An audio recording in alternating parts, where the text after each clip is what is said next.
Assalamualaikum warahmatullahi wabarakatuh. Alhamdulillahirabbil alamin. Wassalatu wassalamu ala asrofil anbiya'i wal mursalin wa ala alihi wa sahbihi ajma'in, amma ba'du. Yang saya hormati Ibu Kepala SD Negeri Pupuk Selatan 02, yang saya hormati CKP Angkatan 11 Bapak Muhammad Ruli Nopendi, yang saya hormati Bapak Ibu tenaga pendidik dan kependidikan SD Negeri Pupuk Selatan 02. Marilah kita bersama-sama memanjatkan puji syukur kehadiran Allah Subhanahu wa Ta'ala, karena berkat rahmat-Nya pada hari ini kita bisa melaksanakan kegiatan diseminasi budaya positif yang akan dipaparkan oleh CKP Angkatan 11 Bapak Muhammad Ruli Nopendi. Salawat serta salam tak lupa kita sanjungkan kehadiran Nabi Muhammad SAW yang kita nantikan syafaatnya di yaumil qiyamah, dan semoga kita termasuk umatnya yang akan mendapatkan syafaatnya nanti. Amin amin ya rabbal alamin. Bapak Ibu yang saya hormati, saya selaku pembawa acara akan membacakan susunan acara pada siang hari ini. Acara yang pertama pembukaan, yang kedua sambutan dari Ibu Kepala Sekolah, acara yang ketiga yaitu diseminasi terkait budaya positif yang akan disampaikan oleh CKB Angkatan 11. Baiklah Bapak Ibu, untuk mengawali kegiatan hari ini, marilah kita buka dengan bacaan basmalah bersama-sama.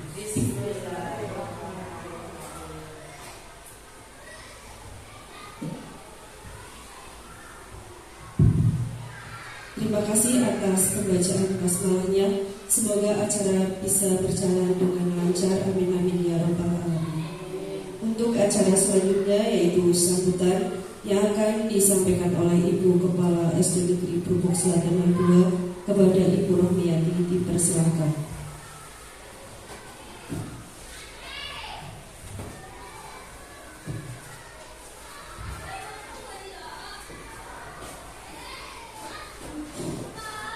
Assalamualaikum warahmatullahi wabarakatuh. Alhamdulillah, binikmatillah wa ala ilaha amma ba'd. Pada Bapak dan Ibu Guru SD Pupuk Selatan 02 dan lengkap yang saya hormati, pada guru penggerak Angkatan 11 yaitu Bapak Ruli Nopendi SPD, dan alhamdulillah pada hari ini kita bisa melaksanakan kegiatan CKP Angkatan 11 yaitu dengan acara diseminasi budaya positif. Berarti di SD Pupuk Selatan 02 ini sudah melaksanakan diseminasi budaya positif yang ketiga, karena di sini sudah 3 CKP, 2 sudah lolos dan ini 1 yang proses. Dan tak lupa pula salawat salam Allah senantiasa melimpahkan kepada junjungan kita Nabi besar Muhammad sallallahu alaihi wasallam, dan semoga kita semuanya mendapat syafaat dari beliau. Amin. Bapak dan Ibu guru serta tenaga pendidikan SD Negeri Pupuk Selatan 02 yang saya hormati, dengan dilaksanakannya diseminasi budaya positif yang ketiga ini, mudah-mudahan SD Negeri Pupuk Selatan 02 budaya positifnya benar-benar dilaksanakan dan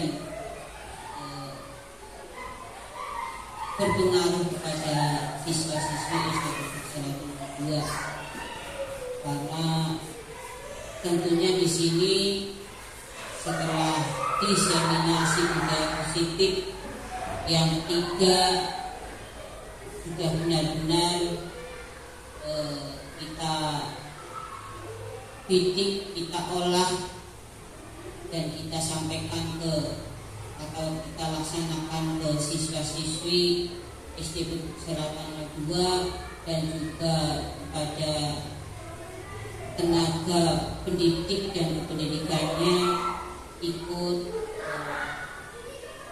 pengaruh atau berpengaruh dengan adanya dilaksanakannya diseminasi budaya positif yang ketiga ini. Harapan saya acara ini tidak hanya dilaksanakan seperti ini, tapi saya harap benar-benar dilaksanakan ke atau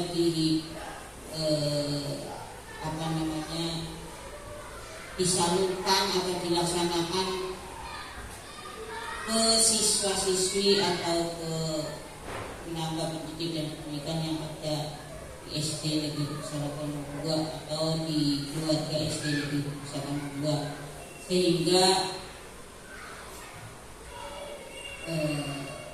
kegiatan-kegiatan yang ada di SD Perpustakaan Kedua akan terarah baik dan karakter-karakter daripada tenaga pendidik dan pendidikan serta siswa-siswinya juga bisa berpengaruh baik dengan adanya dilaksanakan diskusi. Mungkin itu saja yang bisa sampaikan. Mudah-mudahan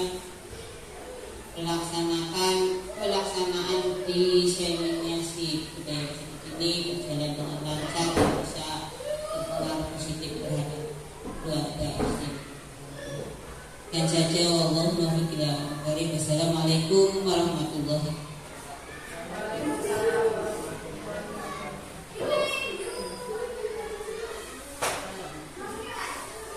Terima kasih. Semoga apa yang disampaikan Ibu Kepala Sekolah bisa bermanfaat untuk kita semua. Untuk acara selanjutnya yaitu diseminasi budaya positif yang akan dipaparkan oleh CGP Angkatan 11 Bapak Muhammad Ruli Nopendi. Padanya dipersilakan.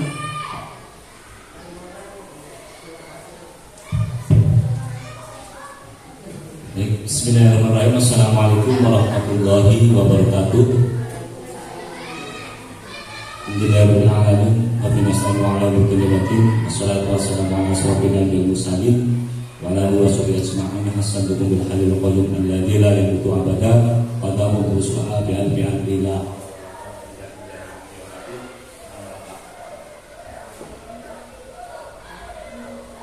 Yang saya hormati Ibu Kepala Sekolah SD Negeri Perpustakaan 02, yang saya hormati Bapak Ibu Guru SD Negeri Perpustakaan 02. Alhamdulillah pada kesempatan siang hari ini saya bisa melaksanakan kegiatan diseminasi ini dengan keadaan sehat walafiat, tentunya berkat rahmat Allah Subhanahu wa taala. Shalawat serta salam selalu senantiasa kita aturkan kepada Nabi besar Muhammad sallallahu alaihi wasallam yang selalu kita harapkan syafaatnya di yaumul akhir nanti. Mudah-mudahan kita yang nanti akan mendapatkan syafaatnya di akhir nanti. Amin amin ya rabbal alamin. Bapak Ibu, sebelumnya saya mengucapkan terima kasih atas waktunya karena sudah meluangkan waktu untuk saya melaporkan kegiatan diseminasi positif ini dan mengganggu waktu panjenengan semuanya tentunya. Sebelum memulai acara ini, saya akan membacakan sebuah pantun yang akan mengawali kegiatan pada siang hari ini. Dari mana datangnya cinta? Ada cakepnya ya? Dari mana datangnya cinta? Dari mata turun ke hati. Bapak Ibu yang saya hormati, izinkan saya memulai acara pada siang hari ini. Baik, saya lanjutkan untuk kegiatan pada hari kali ini ya, biar kita tegang. Tadi saya awali dengan pantun. Diseminasi budaya positif ya, sesuai dengan modul yang saya pelajari di modul 1.4 di pendidikan guru penggerak angkatan 11 ini ya. Tentunya tadi sudah disampaikan bahwa saya ini generasi ketiga atau junior ya, yang tentunya budaya positif ini sudah bisa dilaksanakan dari angkatan CKP yang sebelumnya di saya, tentunya di SD Berpusaka 02 ini ya. Dan saya akan tentunya itu akan meneruskan praktek baik yang sudah dilaksanakan oleh CKP angkatan yang sebelumnya. Berkaitan dengan kegiatan ini yaitu diseminasi budaya positif atau penyebaran praktek baik ini ya. Sebelum saya mulai acara pada siang hari ini, saya ada beberapa pertanyaan pemantik. Bapak Ibu setuju atau tidak dengan pertanyaan pemantik ini? Yang pertama, hukuman dapat mendisiplinkan anak. Yang kedua, pemberian hukuman dengan hal positif seperti membaca atau membersihkan halaman sekolah dapat meningkatkan disiplin anak. Dan yang ketiga, memberi penghargaan dapat meningkatkan motivasi belajar anak. Saya coba ingin melemparkan pendapat dari pertanyaan pemantik ini. Barangkali ada yang keberatan atau ada yang setuju dengan pertanyaan pemantik ini. Monggo arahnya atau pendapatnya dari Ibu Kepala Sekolah, bagaimana pertanyaan pemantik ini? Dari ketiga pertanyaan ini, apakah setuju atau tidak? Di sini tentang hukumannya ini penting. Kalau memang hukumannya berbentuk mengarah positif ya saya setuju. Tapi kalau hukumannya misalnya anak disuruh lari-lari dan lain sebagainya, itu ya memang anak menjadi sehat, tapi kadang-kadang anak ada yang kekuatannya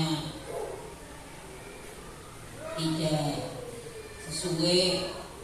Contohnya apabila memberi hukuman lari-lari 100 kali atau 50 kali di lingkungan sekolah atau di halaman sekolah, ini tentunya tidak menjadikan anak menjadi disiplin, tapi bisa terjadi anak pingsan dan sebagainya. Itu hukumannya seperti itu saya tidak setuju. Tapi kalau memberi hukuman hal positif seperti membaca, membersihkan halaman sekolah, ini berarti anak kalau membaca ini berarti pribadi anak akan mengarah ke disiplin positif. Persiapan ini juga apalagi di pelajaran agama juga kebersihan sebagian pada iman itu juga mengarah ke positif. Terus memberi penghargaan dapat meningkatkan motivasi belajar. Ini memberi reward pada siswa juga ini bagus. Itu hukumannya ya hukuman yang positif, itu saya setuju. Kalau hukuman fisik ya itu saya enggak setuju. Jadi itu saja yang dapat saya sampaikan. Assalamualaikum warahmatullahi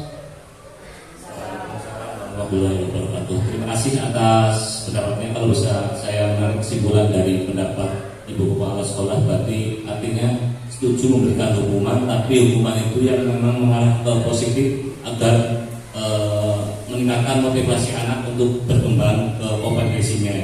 Seperti yang tadi sudah saya jelaskan bahwa ada beberapa hukuman. Berarti Bapak Ibu itu setuju dengan hukuman.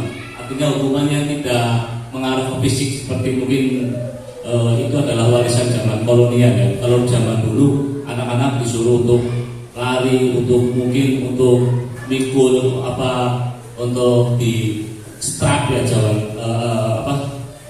istilah zaman dulu itu untuk mengingatkan supaya anak itu bisa mengarah ke, sebenarnya sama, mengarah anak untuk meningkatkan kedisiplinan. Tapi mungkin pemberian hukuman itu sekarang dengan adanya perkembangan zaman itu sudah berbeda dengan yang sekarang. Kita bisa bandingkan antara murid zaman dulu dan sekarang itu di undang-undangnya pun berbeda antara zaman dulu dengan yang sekarang. Kalau zaman dulu kita sudah ngomong A saja, yang lain pasti akan ngomong A. Kalau sekarang kita ngomong A bisa jadi murid itu bisa melenceng ke Z.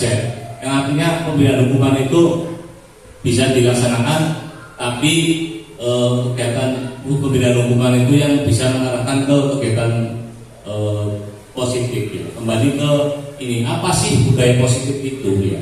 Budaya positif adalah sebuah konsep yang mengacu pada pola-pola perilaku, nilai-nilai, norma-norma, dan sikap-sikap yang mendukung pertumbuhan, perkembangan, dan kesejahteraan individu atau kelompok.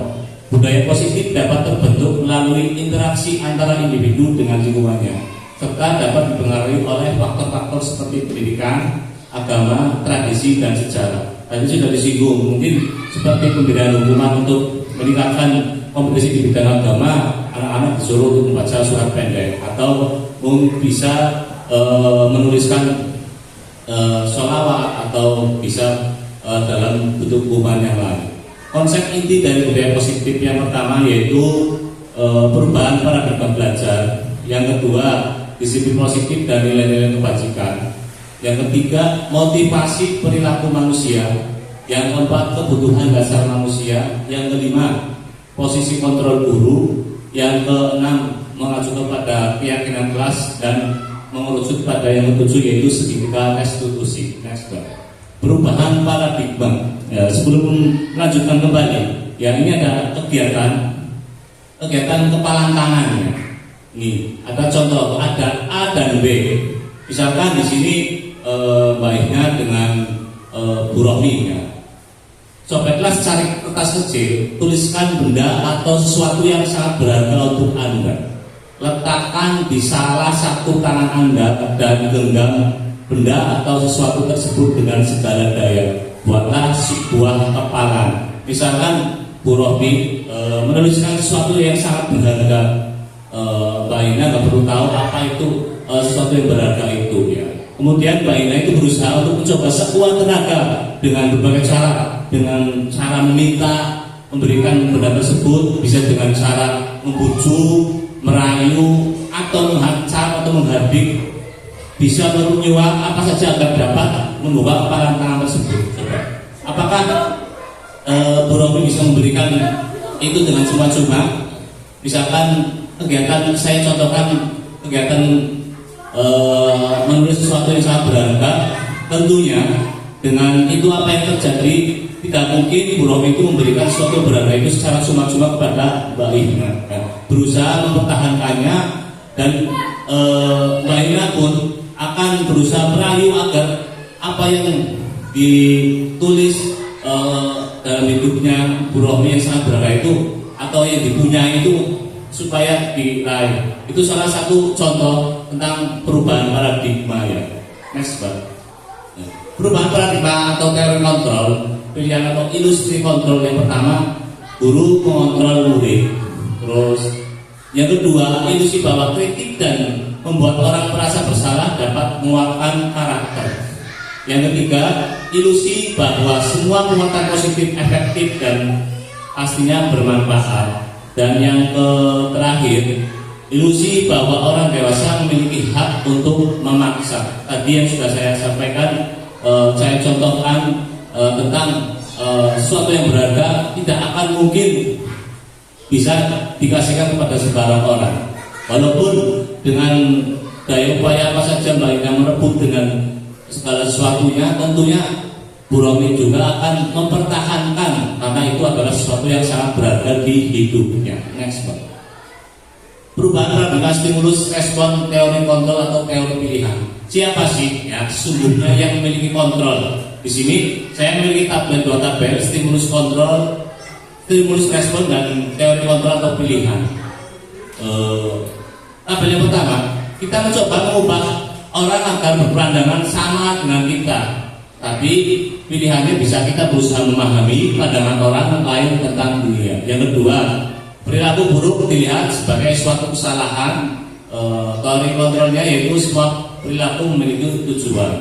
Yang ketiga, stimulus respon yang ketiga yaitu orang lain bisa mengontrol saya, tapi dalam pilihan itu bisa hanya Anda yang bisa mengontrol diri Anda. Ya.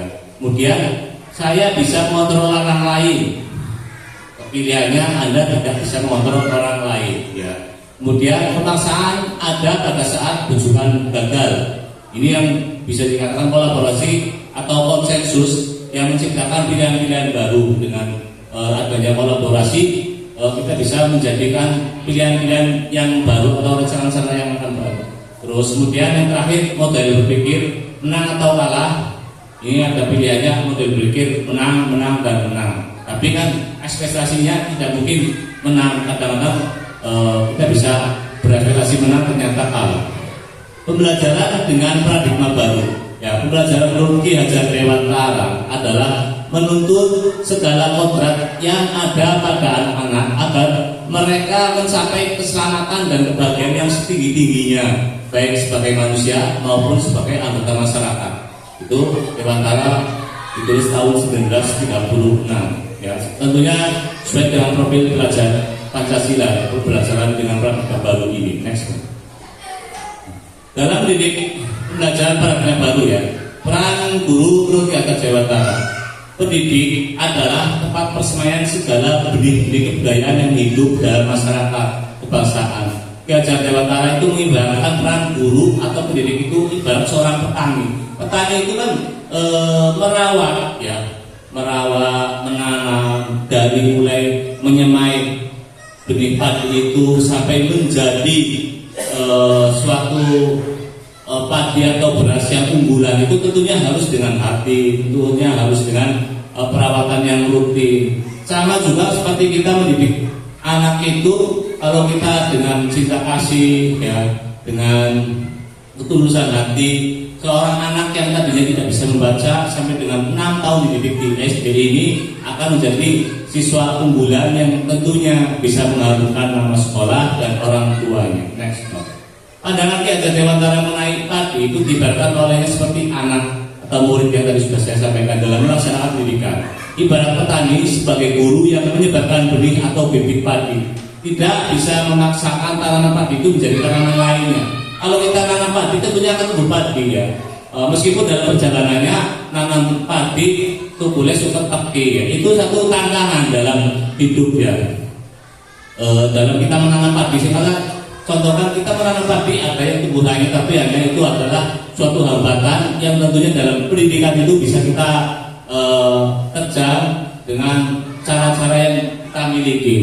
Ya, tentunya pemerintah sudah menjadikan guru penggerak ini untuk bisa menjadikan agen perubahan dalam suatu sekolah. Ya.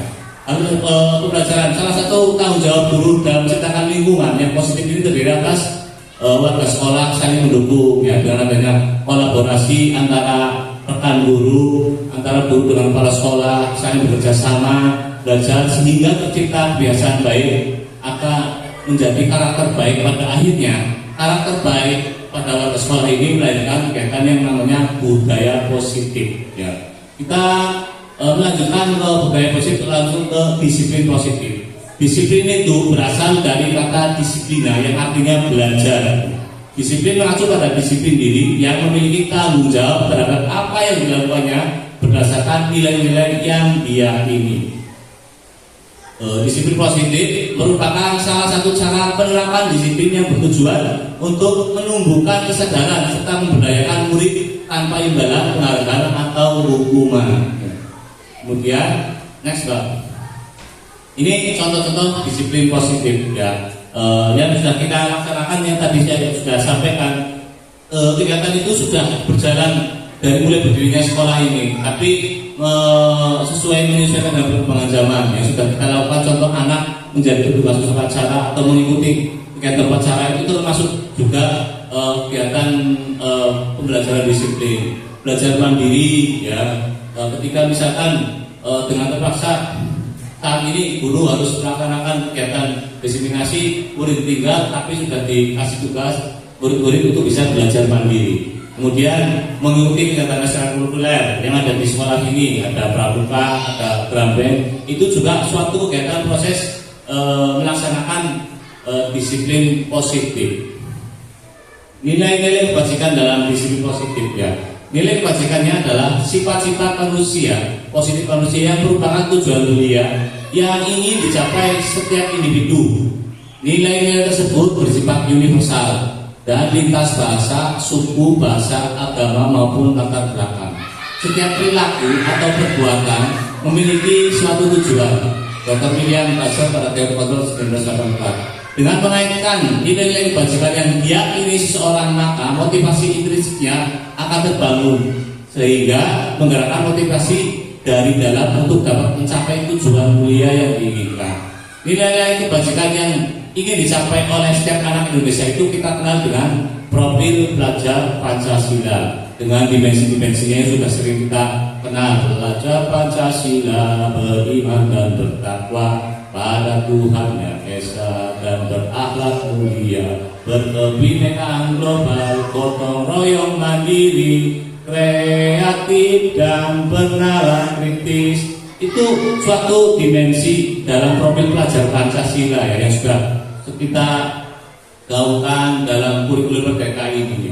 Dalam disiplin positif itu ada contoh nilai kebajikan, ada toleransi, ada rasa hormat, ada integritas, mandiri, menghargai orang lain, kerjasama atau kolaborasi, peduli terhadap sesama, percaya diri, dan nilai-nilai kebajikan lainnya yang tentunya sudah saya singgung.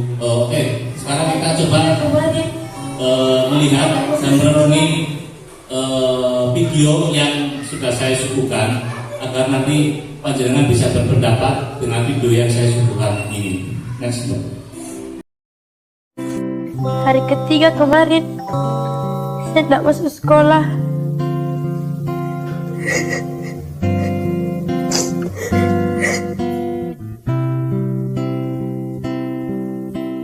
Teringatku hadirmu bunda, manjakanku di kecil dulu. Karena meninggal mamaku. Apakah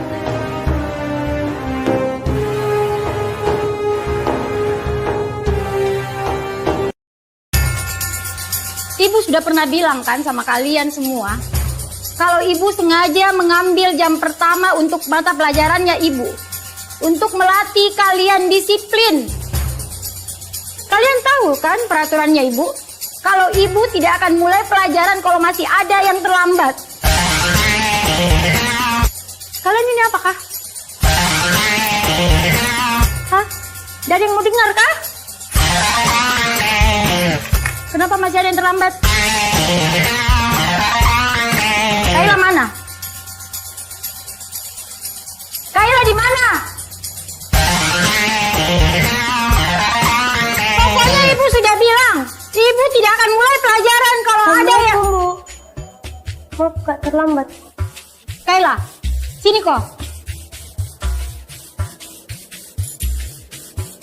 Apa lagi alasanmu Kaila? Hah? Ketiduran kau lagi? Macet kau? Anu bu, begini bu. Mentong kau Kaila, biang kerok. Gara-gara kau, kita semua hampir tidak belajar. Mentong ini, hukum saya bu. Sudah. Jangan lagi ada yang lempar. Kaila duduk kok. Tapi ingat kok besok, kalau kau masih terlambat begini, ibu tidak akan mulai pelajaran lagi.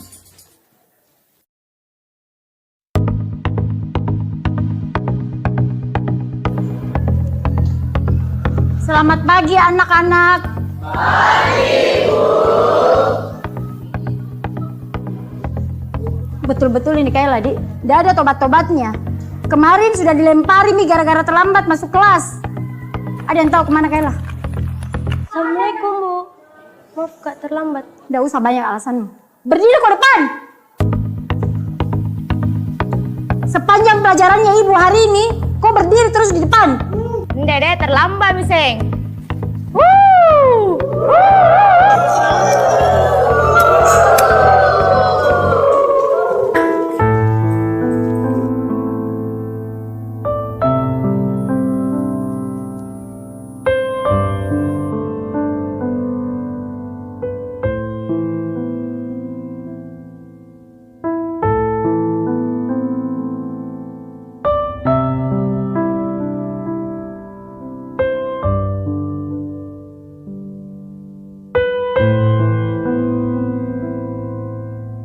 Sudah 1 jam lebih Mini Kaila ndak datang. Kira-kira ada yang tahu kemana Kaila? Mungkin hari ini tidak masuk Ibu, karena takut dikasih surat ke orang tuanya.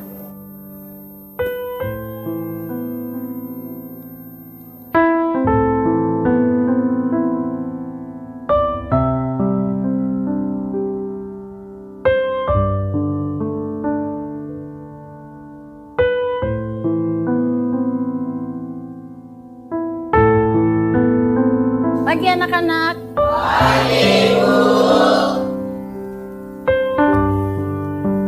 Masuk kok Kaila.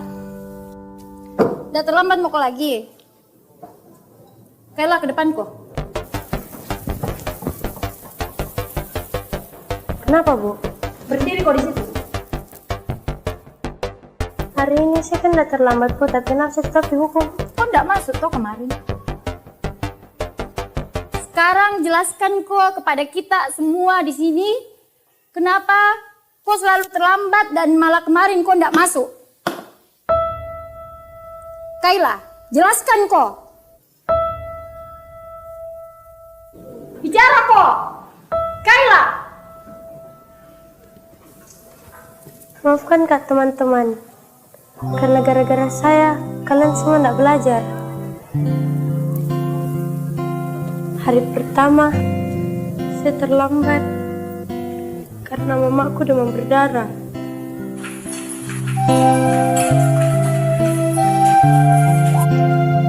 Harus keantar ke rumah sakit sebelum saya ke sekolah.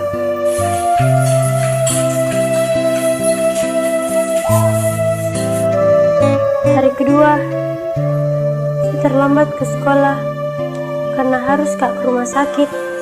Suapin makan dulu mamaku, baru saya ke sekolah.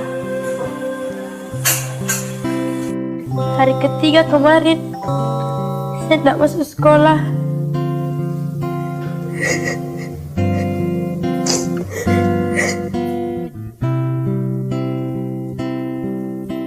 Teringatku hadirmu Bunda, manjakanku di kecil dulu. Karena meninggal mamaku. Apakah tergetar hatimu?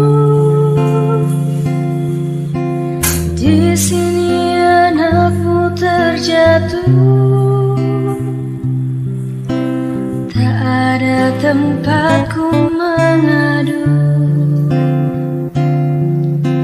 Tangisku dalam sendiriku. Kalau bukan karena mamaku suruh Kak jadi insinyur, tak bakalan Kak masuk sekolah hari ini. Saya kira kalian semua mau lempar Kak. Lemparkan Ma, lempar Mi, lempar Mi, lempar. Saya kira Bu kita mau hukum Kak, hukum Ma.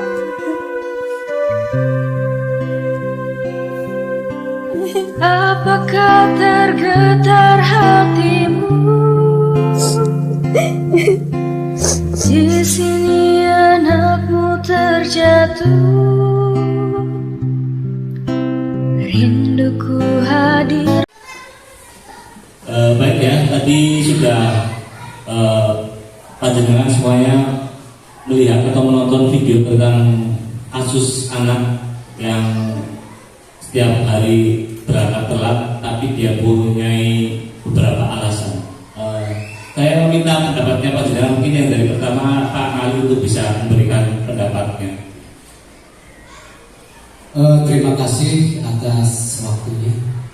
Setelah saya mengamati dengan seksama tayangan video tadi, saya menyimpulkan dengan perlakuan seorang guru terhadap muridnya. Menurut saya, hal yang dilakukan oleh seorang guru di dalam video tersebut tidak memahami dulu apa yang menjadi masalah yang melatar belakangi siswa tersebut sering terlambat, sehingga hanya semata-mata langsung memarahi karena satu keterlambatan yang dilakukan tersebut. Maka alangkah baiknya menurut saya seorang guru itu langkah yang pertama yang baik sesuai dengan guru yang sebenarnya itu adalah bertanya, menanyakan, atau dari hati ke hati sehingga mengerti persis apa situasi yang terjadi pada siswa tersebut, sehingga tidak menimbulkan satu rasa ada hukuman yang terlontar dari teman-teman dari satu kelas, karena itu akan membunuh karakter pada siswa itu. Begitu tanggapan saya berkenaan dengan video tersebut. Terima kasih. Terima kasih atas pendapatnya dari Pak Nali. Ya, kalau bisa saya tarik kesimpulan bahwa ketika kita menghadapi suatu kasus terhadap anak yang mungkin melanggar disiplin, itu kita harus studi kasus, artinya kita harus meneliti bagaimana si anak itu bisa terlambat, apa alasannya, yang nanti akan kita bahas dalam sebuah teori motivasi, hukuman, dan penghargaan yang kita bahas dalam di definisi budaya positif itu yang namanya sebuah restitusi. Nanti panjenengan akan mengerti restitusi pada murid itu pentingnya seperti apa agar kita bisa memahami suatu kasus anak yang ada pada sekolah apabila dia melanggar pada suatu kegiatan yang ada di sekolah. Seperti yang tadi sudah dilihat dan jelas dalam sebuah tayangan video bahwa tidak semuanya disiplin atau hukuman itu harus kita mutlak berikan kepada murid, tapi kita harus mempelajari, meneliti bagaimana siswa itu bisa melanggar hukuman yang ada di sekolah ini. Baik, next. Kita lanjutkan untuk teori motivasi, hukuman, dan penghargaan serta restitusi yang ada di diseminasi ini. Perlu adanya yang namanya motivasi perilaku manusia. Motivasi entristik itu yang pertama untuk menghindari ketidaknyamanan atau hukuman, ya. Yang kedua untuk mendapatkan imbalan atau penghargaan. Ya, tadi yang sudah diberikan hukuman itu kan tentunya memberikan ketidaknyamanan si anak, tapi karena motivasinya dia tinggi untuk pergi ke sekolah meskipun telat, dia akan tetap pergi ke sekolah dan komitmen untuk tetap menjalankan kewajibannya dia sebagai seorang murid yang ada di sekolah yang di dalam kegiatan atau video tersebut. Motivasi intristik untuk menjadi diri sendiri, menghargai dirinya sendiri dengan berbuat baik atas diri sendiri tanpa mengharap apapun. Yang tadi ditayangkan sudah sesuai atau motivasinya karena dia ingin lulus di sekolah meskipun telat, dia jalani meskipun dengan berbagai masalah yang dihadapi, harus merawat ibunya yang sakit di rumah sakit, berangkat ke rumah sakit dulu, kemudian menyuapi ibunya sehingga telat berangkat ke sekolah karena dia punya motivasi. Merdeka menurut Ki Hajar Dewantara, merdeka itu artinya tidak hanya terlepas dari perintah, akan tetapi juga cakap buat memerintah diri sendiri. Ya. Itu suatu pemikiran Ki Hajar Dewantara yang harus kita teladani dan kita pakai dalam kehidupan sehari-hari kita. Dihukum oleh penghargaan, bahwa penghargaan berlaku sama dengan hukuman dalam arti meminta atau membujuk seseorang melakukan sesuatu untuk memenuhi suatu tujuan tertentu dari orang yang meminta atau membujuk, dorongannya eksternal dan akan ada faktor ketergantungan. Beberapa dampak dari pemberian penghargaan yaitu yang pertama pengaruh jangka pendek dan jangka panjang.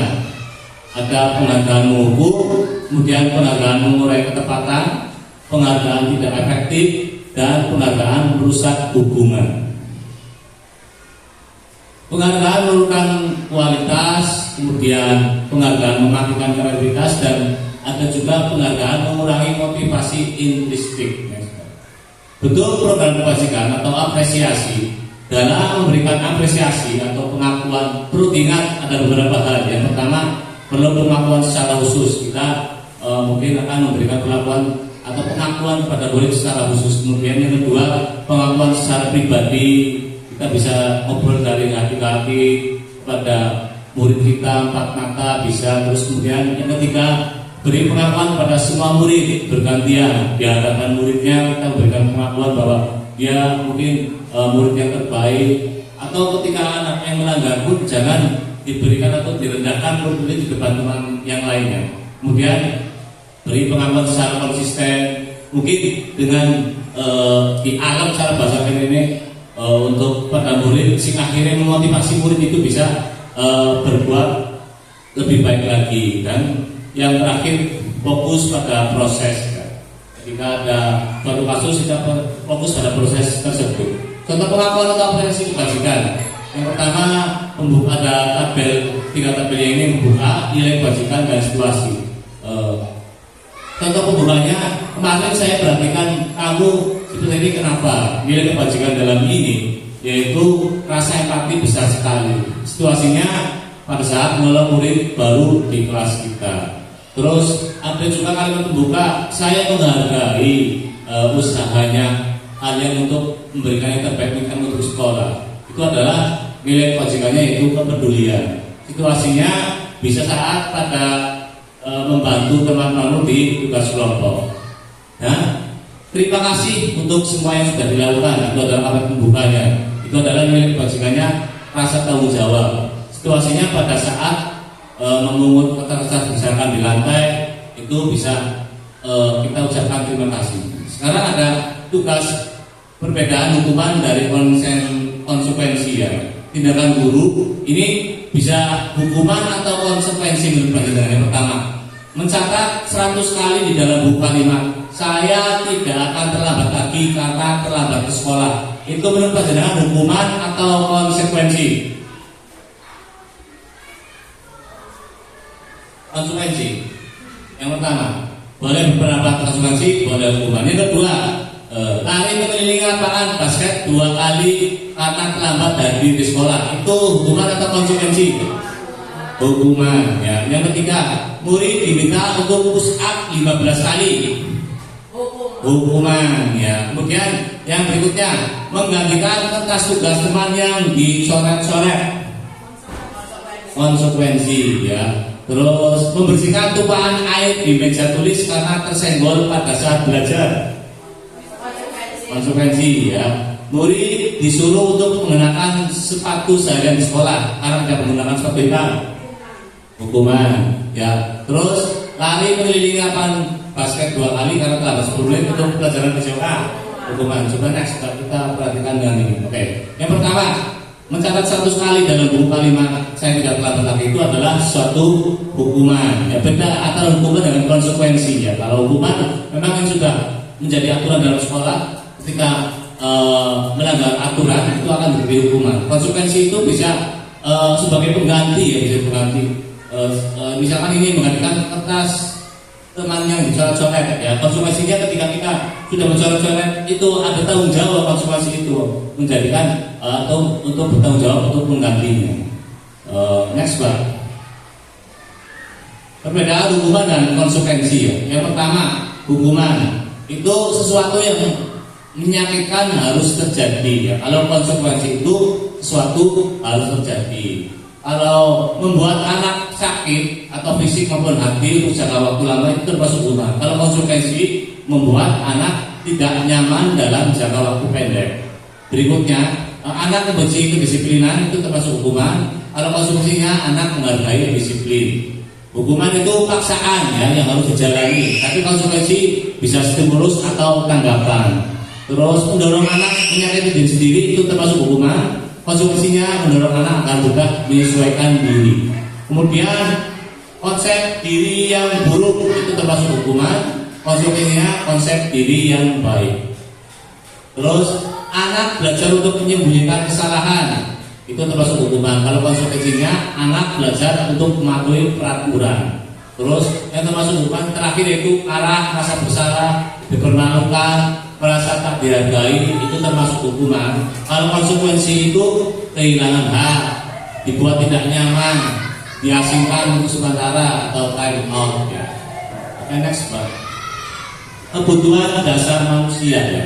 Kebutuhan dasar manusia adalah segala sesuatu yang kita lakukan untuk mendapatkan apa yang kita inginkan.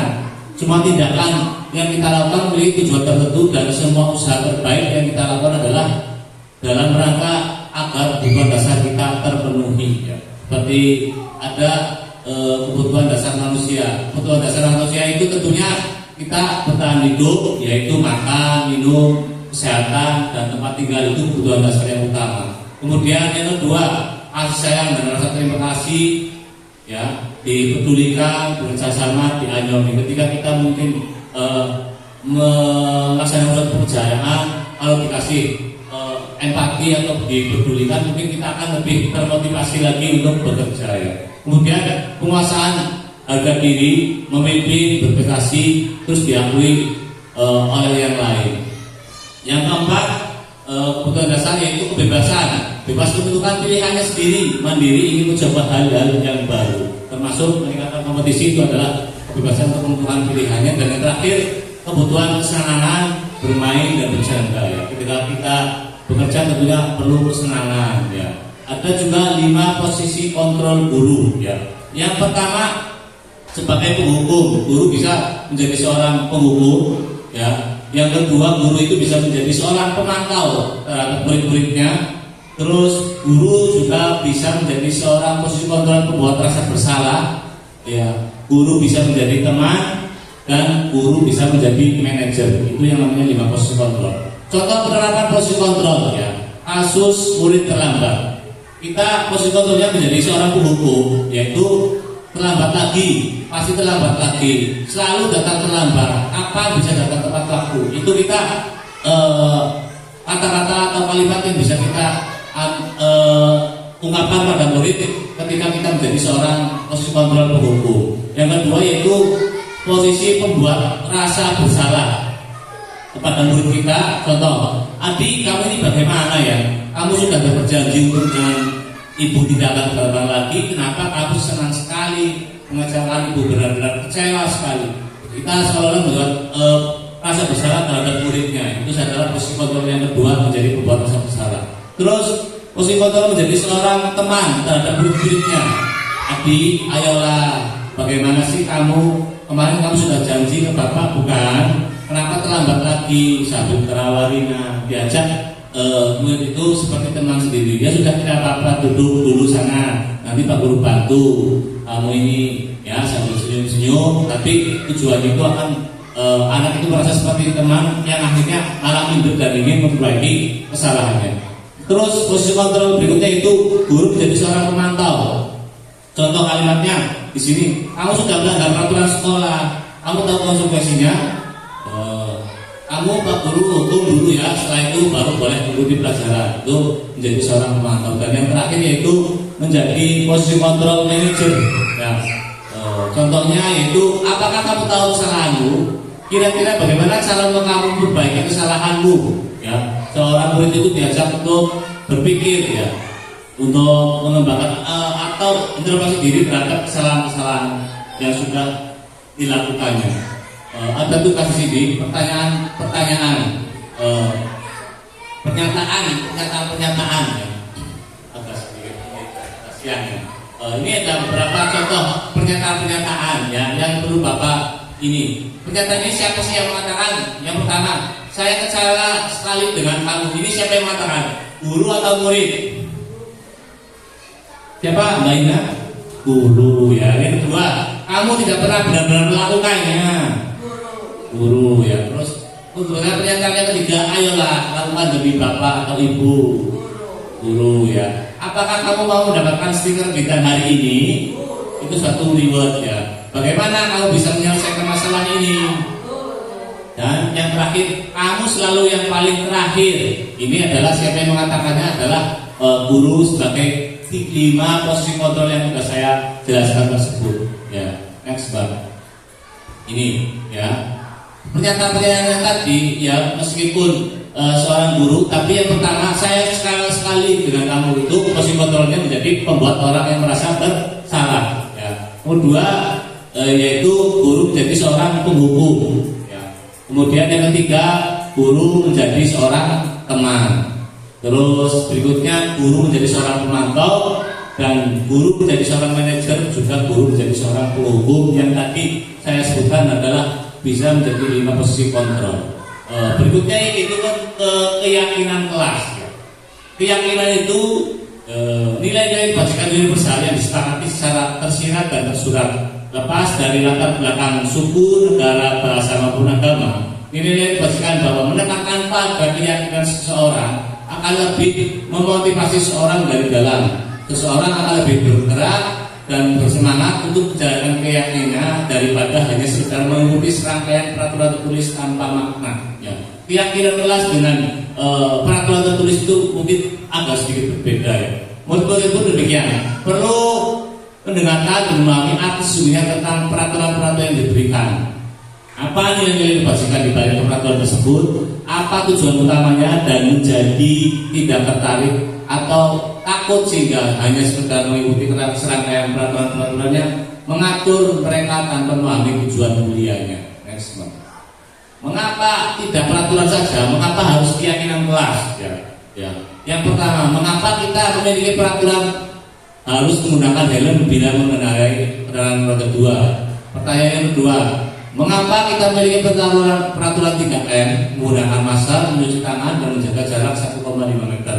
Dan yang ketiga, mengapa kita memiliki peraturan harus datang tepat waktu pada saat mengikuti pelatihan? 3 pertanyaan ini ya untuk mendukung motivasi intrinsik, kembali ke nilai-nilai atau keyakinan lebih menggerakkan seseorang dibandingkan mengikuti serangkaian peraturan-peraturan. Mengapa kita harus memiliki helm? Tentunya anak diajak berpikir bahwa kalau kita tidak memiliki helm, pasti ketika jatuh kita akan terluka. Ya. Mengapa kita harus jarak 3M pada saat pandemi? Diketahukan akan menularkan virus COVID-19. Mengapa kita harus memiliki peraturan harus datang tepat waktu untuk mengikuti pelatihan? Karena kalau kita datang tepat, tentunya akan ketinggalan saat pelatihan tersebut dan akan rugi untuk mengikuti materi. Next. Budaya positif itu ada lingkungan positif, keyakinan kelas, dan peraturan kelas. Next one. Ini contoh. Yang mana yang merupakan keyakinan kelas? Mengapa?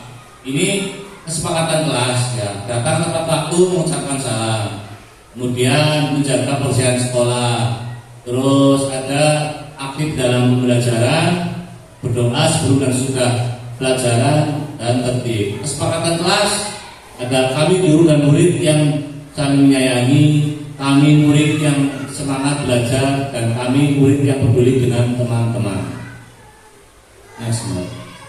Pembentukan keyakinan kelas. Tentunya pembentukan keyakinan kelas ini seperti tadi yang disampaikan oleh Ibu Kepala Sekolah bahwa ini sudah praktik yang sudah dilakukan adalah ketiga kalinya di sekolah kita ini, karena sebelum saya sudah ada senior saya di JKP ya.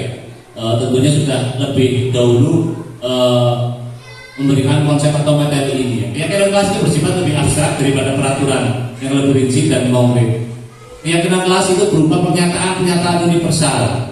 Terus pernyataan keyakinan kelas yang biasanya dibuat untuk dalam bentuk positif. Berikutnya, keyakinan kelas hendaknya tidak terlalu banyak sehingga mudah diingat dan dipahami oleh semua warga kelas. Dan keyakinan kelas sebaiknya sesuatu yang dapat diterapkan di lingkungan tersebut. Semua warga kelas hendaknya ikut berkontribusi dalam membuat keyakinan kelas lewat kegiatan curah pendapat. Kemudian terakhir bersedia meninjau kembali keyakinan kelas dari waktu ke waktu. Artinya keyakinan kelas itu tidak baku, bisa berubah sewaktu-waktu menurut perkembangan zaman. Di sini ada tabel peraturan dan keyakinan kelas. Selalu kembalikan buku ke tempatnya. Itu ada jawabannya, bisa surat keyakinan kelas atau kesepakatan kelas. Terus dilarang mengganggu orang lain, hadir di sekolah 15 menit sebelum pembelajaran dimulai. Terus dilarang melakukan kekerasan, dilarang menggunakan narkoba, bergantian atau menunggu giliran, gunakan masker, dan jangan berlari ke kelas atau koridor. Ya. Next one. Ya, ini yang sudah saya sebutkan. Peraturan tadi itu adalah tanggung jawab yang pertama. Yang kedua, keyakinan kelasnya itu menghormati orang lain. Yang ketiga, menghormati orang lain dan berkomitmen. Yang keempat itu adalah keselamatan atau menghormati orang lain. Yang berikutnya dilarang menggunakan narkoba itu keyakinan kelasnya dalam rangka menjaga kesehatan. Kemudian bergantian atau giliran itu menghormati orang lain, bersabar. Menggunakan masker itu termasuk kesehatan atau keselamatan. Jangan berlari di kelas atau koridor itu keselamatan atau keamanan. Ini contohnya, siswa itu mengusulkan keyakinan kelas sebelum kita mulai. Biasanya kita membuat keyakinan kelas itu di tahun ajaran baru ya. Mungkin semua bapak ibu guru sudah membuat keyakinan kelas di awal tahun ajaran baru. Tadi itu ada juga yang namanya menyusun kesepakatan kelas ya, contohnya murid memberikan pendapatnya tentang apa yang akan kita sepakati dalam kelas, keyakinannya apa, kesepakatannya apa, itu sesuai dengan pendapat dari murid-murid semuanya. Kita ke yang tadi saya sudah sebutkan, ke segitiga restitusi ya. Apa itu segitiga restitusi ya? Ketiga restitusi itu proses menciptakan kondisi bagi murid untuk memperbaiki kesalahan mereka sehingga mereka bisa kembali pada keluarga mereka dengan karakter yang kuat ya. Artinya kita memperbaiki, tidak langsung menghati murid itu salah, tapi kita menyelidiki kesalahan-kesalahan yang ada pada murid untuk bisa kita perbaiki dalam yang namanya itu segitiga restitusi. Segitiga restitusi itu membantu murid menjadi memiliki tujuan untuk mencapai disiplin positif dan memulihkan dirinya setelah berbuat salah. Restitusi itu digunakan untuk belajar dari kesalahan-kesalahan yang murid buat ya. Ini adalah contoh segitiga restitusi ya. Yang pertama, menstabilkan identitas. Yang pertama, tidak ada manusia yang sempurna. Katanya tadi sudah disebutkan, tapi manusia itu tempatnya salah, tapi ya tetap berusaha kita untuk memperbaiki agar kesalahan itu tidak kita lakukan kembali. Kemudian stabilitas yang kedua itu setiap orang itu pernah melakukan kesalahan. Yang tentunya kesalahan itu jangan dilakukan berulang-ulang agar kehidupannya atau menjalankan aktivitasnya bisa lebih baik. Kemudian yang kedua, validasi tindakan yang salah. Kamu tentunya punya alasan bagaimana bisa sampai dengan melakukan kesalahan ini atau melanggar peraturan ini. Adakah cara yang lebih efektif untuk membuat si anak itu bisa berubah? Terus yang ketiga, menanyakan keyakinan apa yang kita sepakati. Setelah sudah bisa berikan identitas, validasi, kemudian menanyakan keyakinan. Terus bayangan tentang kelas yang ideal. Seperti tadi video tersebut, guru itu tidak menerapkan segitiga restitusi. Ini contoh saya menerapkan praktek segitiga restitusi yang ada di sekolah ini. Dalam segitiga restitusi ini kan saya tidak langsung ngadil, tapi menyelidiki ya, stabilitas identitas, menanyakan keyakinannya, kemudian memberikan motivasi agar murid itu tidak melakukan kesalahan-kesalahan.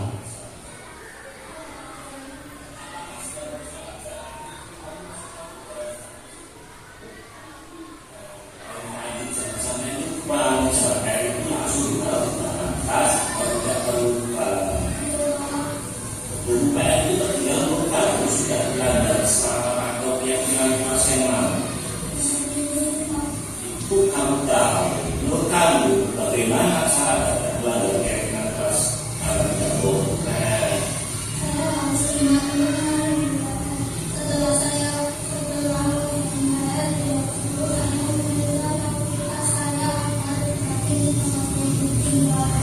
itu bermata. Terima kasih ya. Tadi sudah saya sampaikan berusaha yang saya pahami tentang pemahaman budaya positif yang saya pelajari di modul 1.4 tentang penyebaran praktik baik disiplin positif ya. Refleksi pada kegiatan hari ini ya. Yang pertama, barangkali bisa berpendapat hal baru apa yang mengubah paradigma Anda yang Anda dapatkan. Mungkin ada yang berpendapat untuk refleksi kegiatan hari ini, Pak Mari. Terima kasih untuk refleksi hari ini. Setelah saya mendengarkan pemaparan dari Mas Rudi. Alhamdulillah ada gambaran-gambaran yang tadinya belum jelas, setelah adanya penjelasan dari Mas Rudi agak jelas dan bahkan mendekati terang benderang. Hal yang baru yang mungkin belum atau mungkin pernah dilaksanakan itu yang namanya segitiga restitusi, Mas Rudi. Jadi alhamdulillah kami mulai memahami tentang langkah-langkah di dalam penerapan apabila ada siswa yang punya masalah, hingga kami insya Allah ada gambaran setelah mendengar penjelasan kaitannya dengan segitiga distribusi. Terima kasih. Kali Ibu berpendapat tentang refleksi pada hari ini, Ibu Rohmi atau Bu Eni? Terima kasih waktu yang telah diberikan saya, yang mana setelah saya mengikuti daripada acara ini, yang saya dapatkan, kita sebagai guru tadi yang sudah dipaparkan oleh Mas Ruli, ada yang menjadi teman, ada yang menjadi manajer, ada yang menjadi pemantau dan sebagainya. Yang lebih tepat menurut saya itu kita selaku guru menjadi teman, dalam artian kita mengingatkan peserta didik kita itu, kalau dianggap teman, kita tidak menggunakan emosional kita, sehingga peserta didik kita tidak akan merasa takut, akan tetapi akan merasa risih dan insya Allah melaksanakan apa yang kita lakukan. Itu saja yang saya sampaikan. Assalamualaikum warahmatullahi wabarakatuh. Terima kasih. Barangkali ada yang berpendapat yang lain, Bu Enung. Oke, lanjut ya. Nanti refleksi pada kegiatan hari ini sudah diwakili oleh Pak Nadi dan Bu Rohmi bahwa itu yang dinamakan segitiga restitusi dan 5 posisi kontrol guru yang alhamdulillah pemaparan pada siang hari ini agak sedikit bisa dipahami oleh Bapak Ibu semuanya ya. Kalau memang menurut panjenengan masih kurang, nanti kita akan belajar bersama tentang modul yang sudah saya pelajari di lain kesempatan. Karena session ini memang terbatas waktu yang saya hanya bisa memaparkan sedikit dari apa yang sudah saya dapatkan di modul 1.4 di pendidikan guru penggerak angkatan 11 ini. Mudah-mudahan nanti praktek baik ini bisa saya terapkan juga di murid-murid saya di lingkungan sekolah kita ya tentang hal baru yang mengubah paradigma saya, kemudian perasaan atau motivasi saya setelah melaksanakan pemaparan budaya positif ini, kemudian peran Among seperti apa yang akan saya lakukan setelah mengikuti atau mempelajari modul, dan saya akan menjadi Among seperti apa.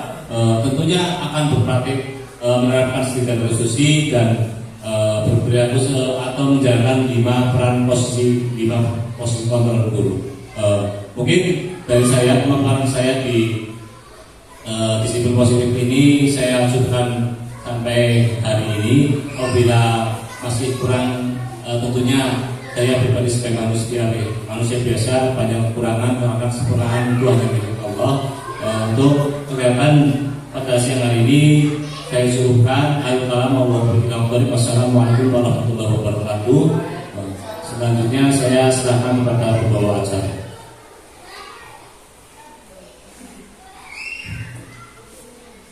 Terima kasih. Demikian acara diseminasi budaya positif oleh CKP Angkatan 11. Bapak Ibu yang saya hormati, acara demi acara telah kita lalui.